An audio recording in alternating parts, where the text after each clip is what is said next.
Meghan Markle and her husband Prince Harry are set to make their first joint public appearance since the Queen's Platinum Jubilee last month. The Duke and Duchess of Sussex, who kept a low profile during the nationwide celebrations, are heading to New York from their home in Montecito, California for a very special occasion. Harry will deliver a speech to the United Nations during the informal gathering of the UN General Assembly next Monday, which is also Nelson Mandela Day. The duo are said to have been keen to honor Mr. Mandela since visiting his widow Graca Machel in 2019 during their visit to South Africa. Harry, 37, and Meghan, 40, previously attended the UN General Assembly in September 2021, but they did not take part in the speeches. The confirmation of the prince's keynote address comes after Meghan positioned herself closer to the political arena, as she voiced her concerns over the U.S. Supreme Court's decision to overturn the 1973 Roe v. Wade ruling. During a conversation with feminist Gloria Steinem for Vogue magazine, the Duchess urged people who are scared about the ripple effect of the Supreme Court's decision to channel that fear into action and head to the ballot in November, when Americans will cast their votes in the midterms elections. The interview suggests that Meghan's interests lie well away from the royal family, according to Professor Pauline McLaren, who claimed that it is very unlikely that the Sussexes would ever return to the firm, particularly if the Duchess continues to strive for political success. The author and professor of marketing and consumer research at Royal Holloway University told Express.co.uk, there were rumors that they, Harry and Meghan, might have a sort of part-time role to play, or that they might link back to the royal family. But I feel as though Meghan is making it pretty clear that she's interested in the political activism side. Her latest interview, for example, with Vogue magazine in tandem with Gloria Steinem, on the recent ruling on abortion.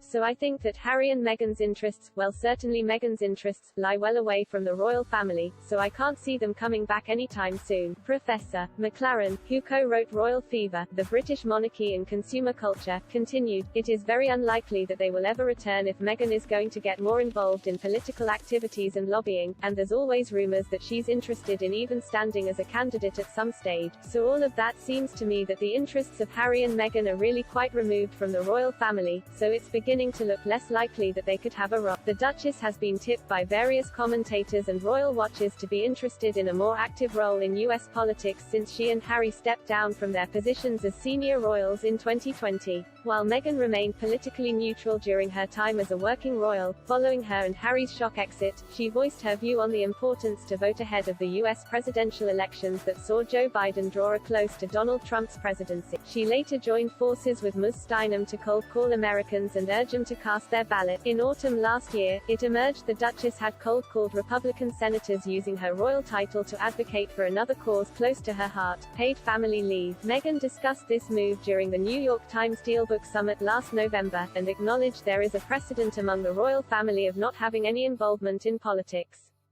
However, Meghan said her campaigning on the issue of paid parental leave is just a humanitarian issue rather than a political one. The Duchess has never addressed speculation of her political ambitions, but the likelihood of the former Hollywood actress running for office has been discussed widely over the past few months.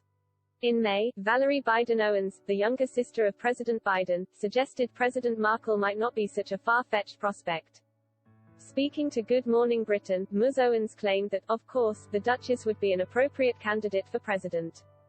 She said, it's wonderful to have women in politics. The more women we have, the better our democratic system will work. We welcome her to come in and join the Democratic Party. A seasoned political operator who played a key role in her brother's successful 2020 presidential campaign, Ms. Owens' comments are likely to be well considered. Alexander Lahman, journalist and author of The Crown in Crisis, Countdown to the Abdication, claimed the interview could be seen as a formal overture to Meghan into the political sphere. Writing for The Spectator in May, he said, it isn't an exaggeration to say that this interview might be seen as a formal overture to Meghan from the Democratic Party establishment.